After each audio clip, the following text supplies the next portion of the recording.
नमस्कार दोस्तों, एक कहानी ऐसी है जो हकीकत है। मेरे दोस्त ने भेजा, मुझे अच्छा लगा, मैं आपको सुनाना चाहता हूँ। पसंद आए तो लाइक कीजिए, सब्सक्राइब कीजिए और अपने भावनाओं को ज़रूर व्यक्त कीजिए। मनुष्य से मनुष्य को जुड़ना बहुत ज़रूरी है। आइए, आपके जीवन में कोई ना कोई होना चाहिए जो आपको भावनाओं को समझ सके। बिना भावनाओं के समझे हम मानव नहीं हो सकते। इसीलिए भावनाएं नहीं होगा तो हम दानव हो जाएंगे।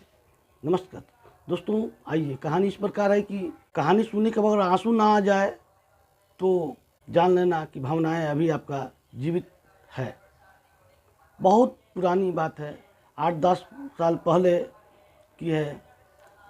मैं अपने एक मित्र का पासपोर्ट बनवाने के लिए दिल्ली पासपोर्ट ऑफिस गया था। उन दिनों इंटरनेट पर फॉर्म भरने की सुविधा नहीं थी। पासपोर्ट दफ्तर में दलालों का बोलबाला था और खुलेआम दलाल पैसे लेकर पासपोर्ट के फॉर्म बेचने से लेकर उसे भरवाने, जमा करवाने और पासपोर्ट बनवाने के काम करते थे। मेरे मित्र को किसी कारण से पासपोर्ट की जल्दी थी क्योंकि उन्हें विदेश जाना था, लेकिन दलालों के दलदल में फंसना नहीं चाहते थे। हम पासपोर्ट दफ्तर पहुंच गए। लाइन में लगकर हमने पासपोर्ट का तत्काल फॉर्म भी ले लिया, पूरा फॉर्म भर लिया। इस चक्कर में कई घंटे निकल चुके थे और हमें किसी की तरह पासपोर्ट की फीस जमा करानी थी। हम लाइन में खड़े हुए, लेकिन जैसे ही हमारा नंबर आया, बाबू ने खिड़की बंद कर दी और कहा कि समय ख़त्म हो चुका है, अब कल आइएगा। मैंने उनसे मिन्नत की, उनसे कहा कि आज पूरा दिन हमने खर्च किया है, पूरा दिन लगा दिया है, सुबह से आया हूँ, बस अब केवल फीस जमा करने की बात रह गई है, कृपया फीस ले लीजिए। हम बहुत परेशान हो गए थे। बाबू बिगड़ गए, कहने लगे, आपने पूरा दिन खर्च कर दिया तो उसके लिए जिम्मेवार कौन है? कौन है? क्या है? अरे सरकार ज़्यादा लोगों को बहाल करे, मैं तो सुबह से अपना काम कर रहा हूँ। मैंने बहुत अनुरोध किया पर वो नहीं माना। उसने कहा कि बस 2 बजे तक का समय होता है, 2 बज गए, अब कुछ नहीं हो सकता है। मैं समझ रहा था कि सुबह से दलालों का काम वो कर रहा था, लेकिन जैसे ही बिना दलाल वाला काम आया, उसने बहाने शुरू कर दिए थे। पर हम भी अड़े थे कि बिना अपने पद का इस्तेमाल किए और बिना ऊपर से पैसे खिलाए हम इस काम को अंजाम देंगे। मैं ये भी समझ गया था कि अब कल अगर आए तो कल भी पूरा दिन निकल ही जाएगा, क्योंकि दलाल हर खिड़की को घेर कर खड़े रहते हैं और आम आदमी वहाँ तक पहुँच भी बिलबिला उठता है। खैर, मेरा मित्र बहुत मायूस था और उसने कहा कि चलो अब कल आएंगे। मैंने उसे रोका, कहा कि रुको, एक और कोशिश करता हूँ। कोशिश करने में हार नहीं होती है। बाबू अपना थैला लेकर उठ चुका था। मैंने कुछ नहीं कहा, चुपचाप उसके पीछे हो लिया। वो उसी दफ्तर में तीसरी और चौथी मंजिल पर बनी एक कैंटीन में गया। वहाँ उसने अपने थैले से लंच बॉक्स निकाला और धीरे धीरे अकेले खाने लगा। मैं उसके सामने की बेंच पर जाकर बैठ गया। उसने मेरी ओर देखा और बुरा सा मुंह बनाया। मैं उसकी ओर देखकर मुस्कुराया। उससे मैंने पूछा कि रोज़ घर से खाना लाते हो? उसने अनमने से कहा कि हाँ, रोज़ घर से लाता हूँ। मैंने कहा कि तुम्हारे पास तो बहुत काम है, रोज़ बहुत से नए नए लोगों से मिलते होंगे। वो पता नहीं क्या समझा और कहने लगा कि हाँ, मैं तो एक से एक बड़े अधिकारियों से मिलता हूँ, कई आईएएस, आईपीएस, विधायक और न जाने कौन कौन से रोज़ यहाँ आते जाते हैं। मेरी कुर्सी के सामने बड़े बड़े लोग इंतज़ार करते हैं। मैंने बहुत गौर से देखा। ऐसा कहते हुए उसके चेहरे पर अहम का भाव था। मैं चुपचाप उसे सुनता रहा।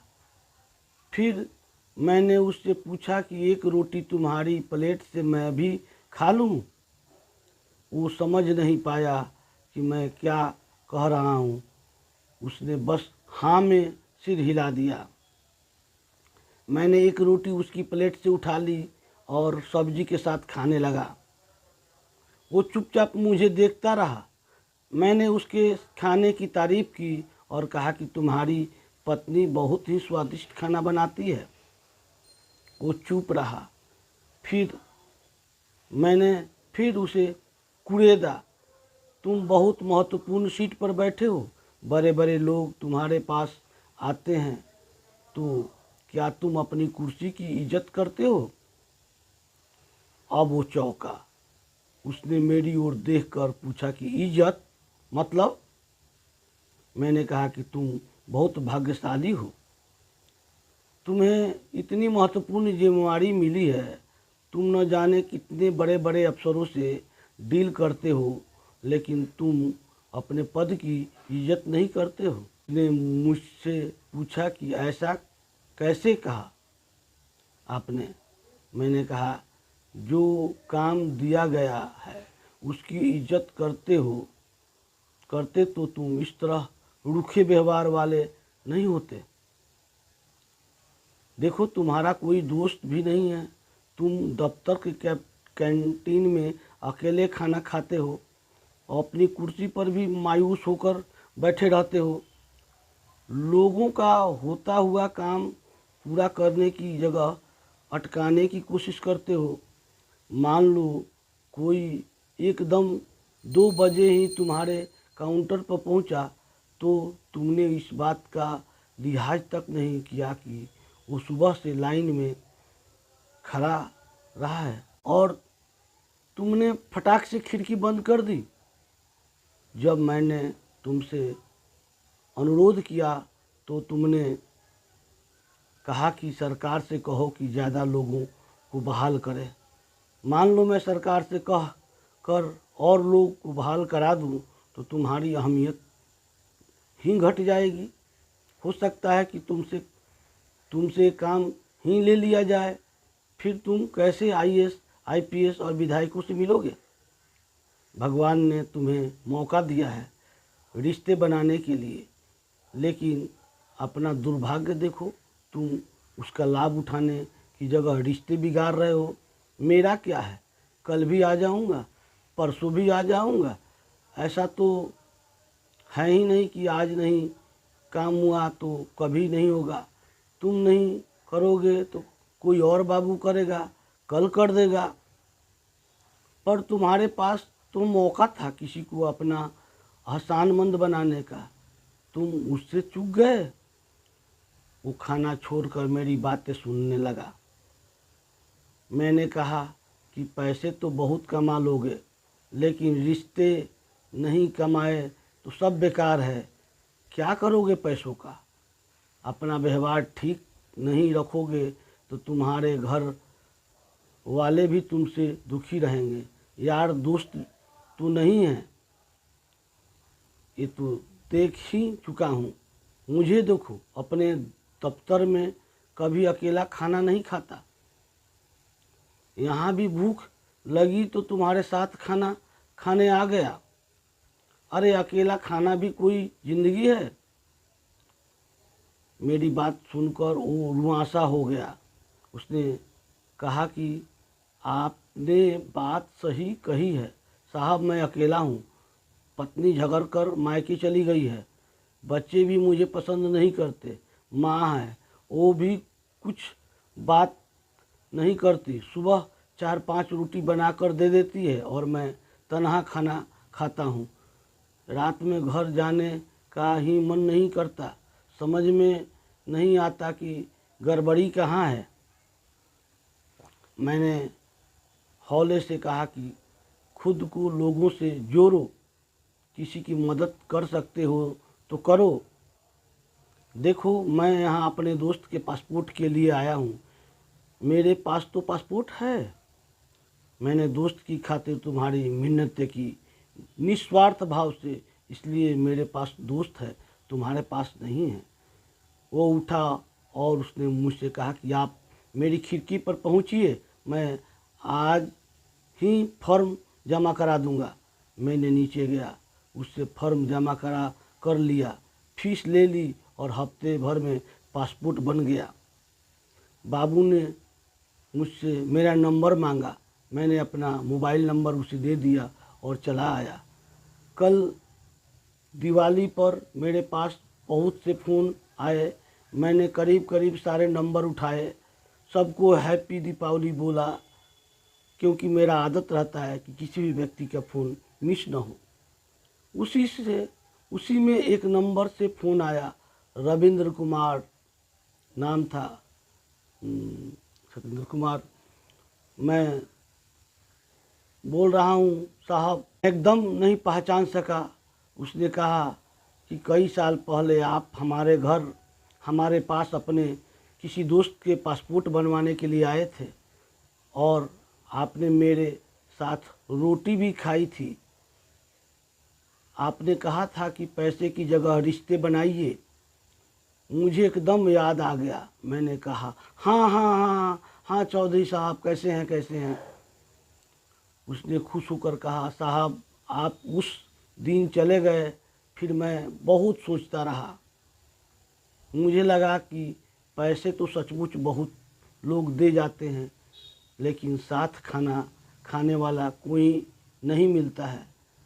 सब अपने में व्यस्त है। मैं साहब अगले दिन पत्नी के मायके गया। बहुत मिन्नत करने पर घर लाया। वो मान नहीं रही थी। वो खाना खाने बैठी तो मैं उसकी प्लेट से एक रोटी उठा ली। कहा कि साथ खिलाओगी। वो हैरान थी, रोने लगी, मेरे साथ चली आई। बच्चे भी साथ चले आए। साहब अब मैं पैसे नहीं कमाता, रिश्ते कमाता हूँ। जो आता है उसका काम कर देता हूँ। साहब आज आपको हैप्पी दीपावली बोलने के लिए फ़ोन किया है। अगले महीने बिटिया की शादी है, आपको आना है। अपना पता भेज दीजिएगा, मैं और मेरी पत्नी आपके पास आएंगे। मेरी पत्नी ने मुझसे पूछा था कि ये पासपोर्ट दफ्तर में रिश्ते कमाना कहाँ से सीख लिया। मैं पूरी कहानी बताई थी। आप किसी से नहीं मिले, लेकिन मेरे घर में आपने रिश्ता जोड़ लिया है। सब आपको जानते हैं। बहुत दिनों से फ़ोन करने की सोचता था, लेकिन हिम्मत नहीं होती थी। आज दिवाली का मौका है, निकाल कर रहा हूँ। शादी में आपको आना है, बिटिया को आशीर्वाद देने।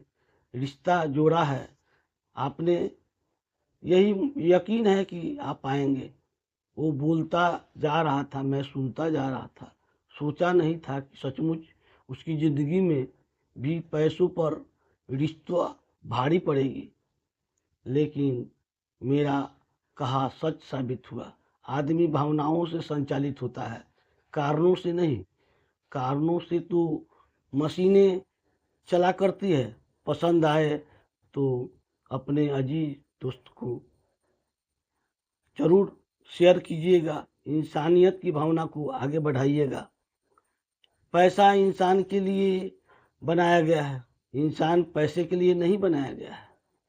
जिंदगी में किसी का साथ ही काफ़ी है, कंधे पर रखा हुआ हाथ ही काफ़ी है। दूर हो या पास क्या फ़र्क पड़ता है, क्योंकि अनमोल रिश्तों का तो बस एहसास ही काफ़ी है। अगर आपके दिल को छुआ हो तो इसको ज़रूर सीखने की कोशिश कीजिएगा, शायद आपकी दुनिया भी बदल दे। अगर मरने के बाद भी जीना चाहते हो तो काम जरूर करना। पढ़ने लायक कुछ लिख जाना या लिखने लायक कुछ कर जाना। याद रखना, पैसा तो सबके पास है, किसी के पास कम है तो किसी के पास ज़्यादा है। ये सोचिए कि रिश्ते किससे ज़्यादा है। धन्यवाद दोस्तों, अच्छा लगे तो लाइक कीजिए, सब्सक्राइब कीजिए। यह कहानी आपको दिल को छुए तो आप ज़रूर दूसरों को शेयर कीजिए।